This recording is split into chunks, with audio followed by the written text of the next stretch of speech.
मित्रों नमस्कार। सोहन इंस्टीट्यूट के ऑनलाइन क्लास में आप सबका स्वागत है। चलिए क्लास को शुरू करते हैं। पहला प्रश्न आपको स्क्रीन पर दिख रहा है कि विदेशी शब्दों में कौन सा शब्द जो है पुर्तगाली भाषा का नहीं है। ऑप्शन ए में दिया है बिस्कुट, ऑप्शन बी में दिया है साइकिल, ऑप्शन सी में दिया है तौलिया और ऑप्शन डी में दिया है पादरी। चलिए आपको बताना है कि पुर्तगाली भाषा का शब्द जो है कौन सा नहीं है। तो देखिए विकल्प बी में दिया है साइकिल जो है पुर्तगाली भाषा का शब्द नहीं है। इसका सही उत्तर हो जाएगा ऑप्शन नंबर बी।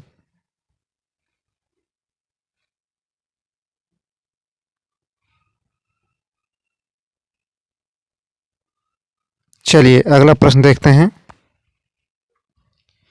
उक्त व्यक्ति प्रकरण एक अत्यंत महत्वपूर्ण व्याकरण ग्रंथ है, यह कथन किसका है।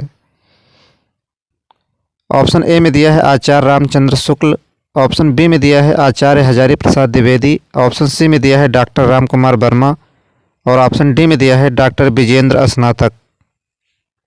देखिए उक्त व्यक्ति प्रकरण जो यह रचना है यह दामोदर दास की है, लेकिन यहाँ आपसे पूछ रहा है कि उक्त व्यक्ति प्रकरण एक अत्यंत महत्वपूर्ण व्याकरण ग्रंथ है, यह कथन जो है किसका है।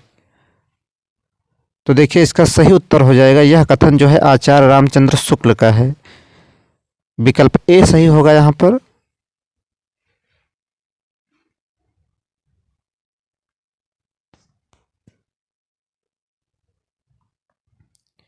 चलिए नेक्स्ट प्रश्न देखते हैं।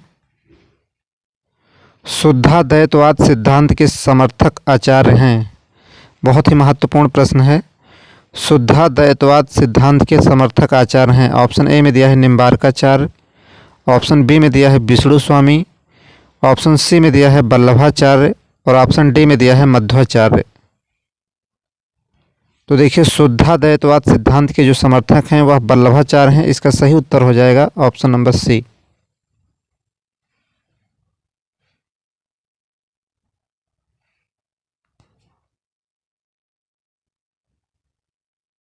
चलिए अगला प्रश्न देखते हैं।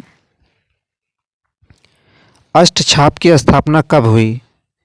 बहुत ही महत्वपूर्ण प्रश्न। अष्टछाप की स्थापना कब हुई। ऑप्शन ए में दिया है 1565 ईस्वी में, ऑप्शन बी में दिया है 1550 ईस्वी में, ऑप्शन सी में दिया है 1500-1600 ईस्वी में और ऑप्शन डी में दिया है 1560 ईस्वी।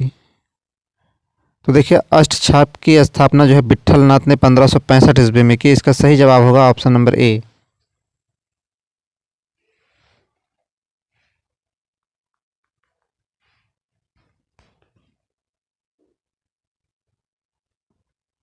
चलिए आगे बढ़ते हैं।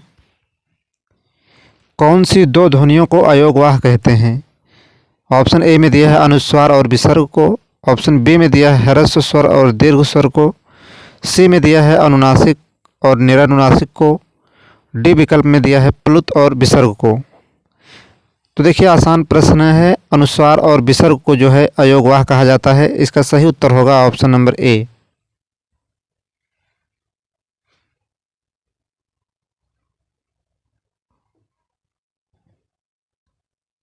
चलिए अगला प्रश्न देखते हैं। सप्तर्षि में कौन सी संधि है। ऑप्शन ए में दिया है वृद्ध संधि, बी विकल्प में दिया है यण संधि, सी विकल्प में दिया है गुण संधि और डी विकल्प में दिया है अयाधि संधि। तो देखिए सप्तऋषि में कौन सी संधि है पूछ रहा है। तो देखिए इसका विच्छेद होगा सप्तधन ऋषि, इसमें जो है गुण संधि है, इसलिए इसका सही उत्तर हो जाएगा ऑप्शन नंबर सी।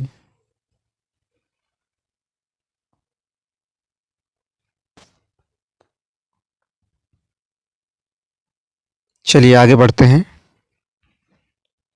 सदा धन एओ बराबर सदैव में कौन सी संधि है पूछ रहा है। ऑप्शन ए में दिया है गुण संधि, ऑप्शन बी में दिया है वृद्ध संधि, ऑप्शन सी में दिया है यण संधि और डी विकल्प में दिया है अयाधि संधि। तो देखिए सदैव में जो है वृद्ध संधि है। इसका सही उत्तर हो जाएगा ऑप्शन नंबर बी।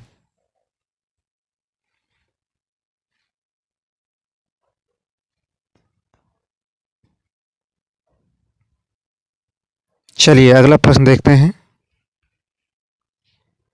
निम्नलिखित शब्दों में कौन सा शब्द स्त्रीलिंग नहीं है। तो देखिए नहीं पूछ रहा है कि कौन सा शब्द जो है स्त्रीलिंग नहीं है।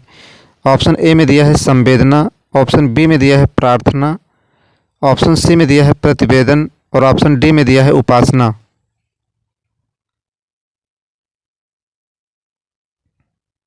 तो देखिए प्रतिवेदन जो है स्त्रीलिंग शब्द नहीं है, इसका सही जवाब हो जाएगा ऑप्शन नंबर सी।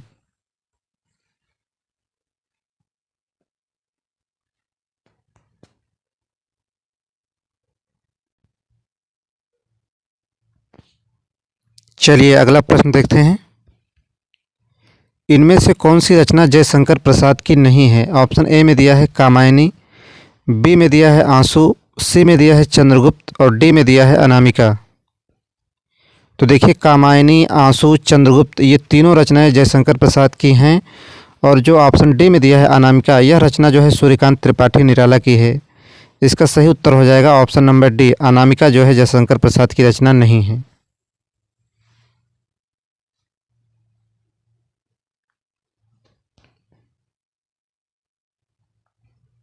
चलिए नेक्स्ट प्रश्न की तरफ बढ़ते हैं।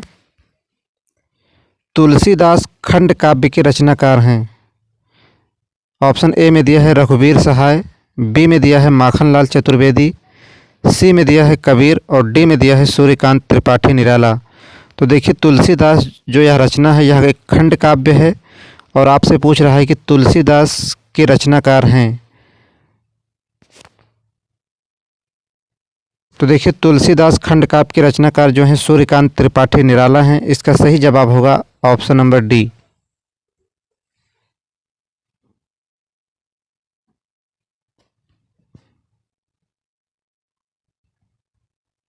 चलिए अगला प्रश्न देखते हैं। इनमें से कौन छायावादी काव्य की विशेषता नहीं है।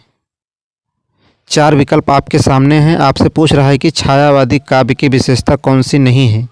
ऑप्शन ए में दिया है प्रेम एवं सौंदर्य का चित्रण, ऑप्शन बी में दिया है व्यक्तित्ववादिता, ऑप्शन सी में दिया है यथार्थवादिता और ऑप्शन डी में दिया है चित्रात्मकता।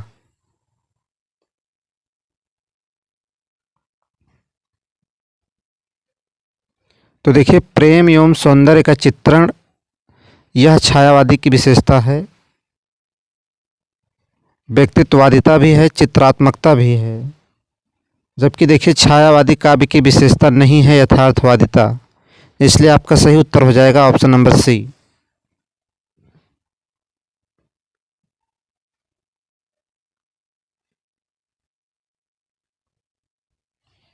ए, बी और डी तीनों नहीं होगा, इसका सही जवाब होगा ऑप्शन नंबर सी।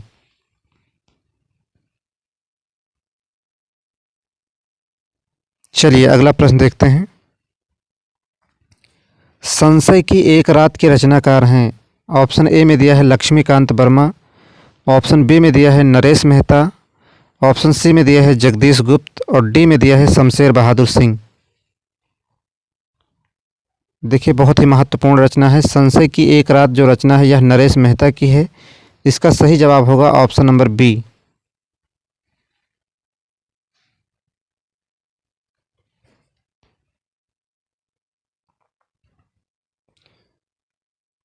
देखिए साहित्य आपके सिलेबस में नहीं है, लेकिन इस बार ज़रूर हो सकता है, इस बार क्योंकि विवाद था पिछली बार, इस बार ज़रूर साहित्य से प्रश्न निश्चित ही पूछे जाएंगे आपके सुपर टेट एग्जाम में।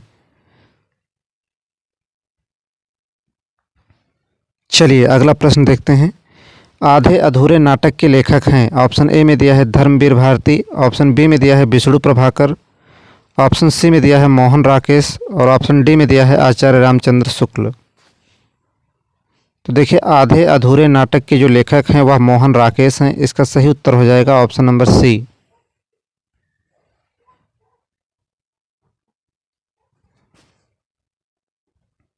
चलिए अगला प्रश्न देख लेते हैं।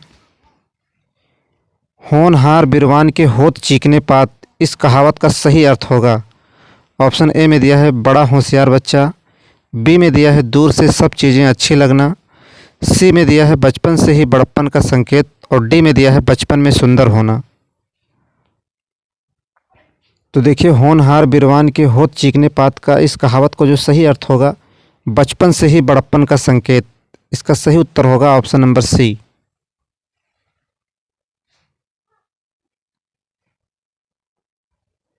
चलिए अगले प्रश्न की तरफ बढ़ते हैं। बिनु पग चले सुने बिनु काना, इस पंक्ति में अलंकार है। ऑप्शन ए में दिया है असंगति, बी में दिया है विभावना, सी में दिया है विशेषोक्ति और डी में दिया है उत्प्रेक्षा। तो देखिए बिनु पग चले सुने बिनु काना, इस पंक्ति में जो है विभावना अलंकार है।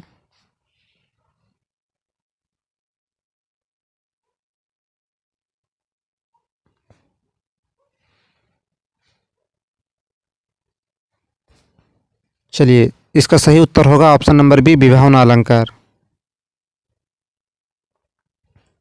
चलिए अगला प्रश्न देखते हैं। चटिका का तद्भव क्या होगा? ऑप्शन ए में दिया है चिड़िया, ऑप्शन बी में दिया है चटक, सी में दिया है चक्र और डी में दिया है चींटी।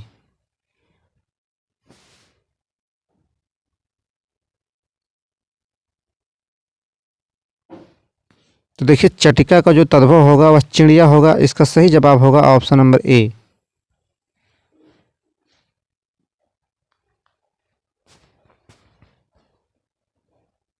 चलिए अगला प्रश्न देखते हैं।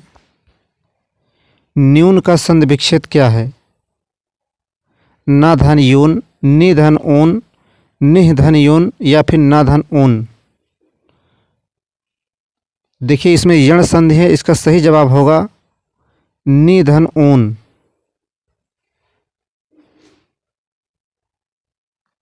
विकल्प बी यहाँ सही होगा।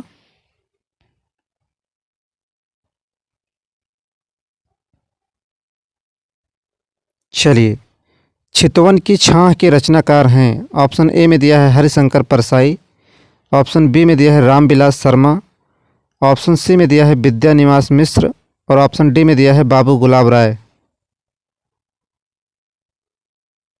देखिए चितवन की छाह के जो सही रचनाकार हैं ऑप्शन नंबर सी, विद्यानिवास मिश्र।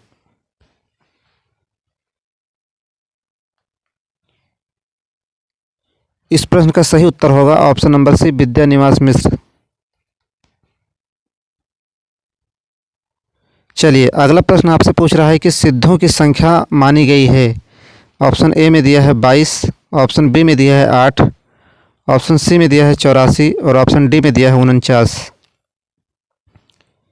तो देखिए सिद्धों की संख्या जो है 84 मानी गई है। इसका सही जवाब होगा ऑप्शन नंबर सी।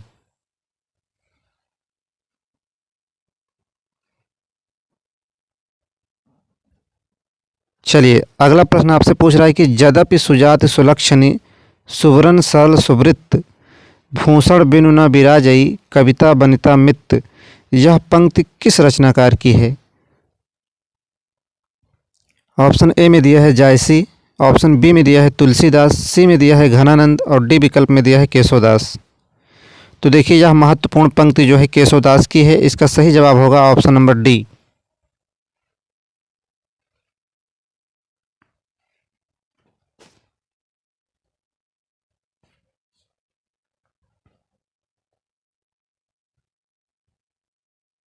तो देखिए आज के लिए सिर्फ इतना ही। क्लास में लगातार बने रहने के लिए आप सबका बहुत बहुत धन्यवाद।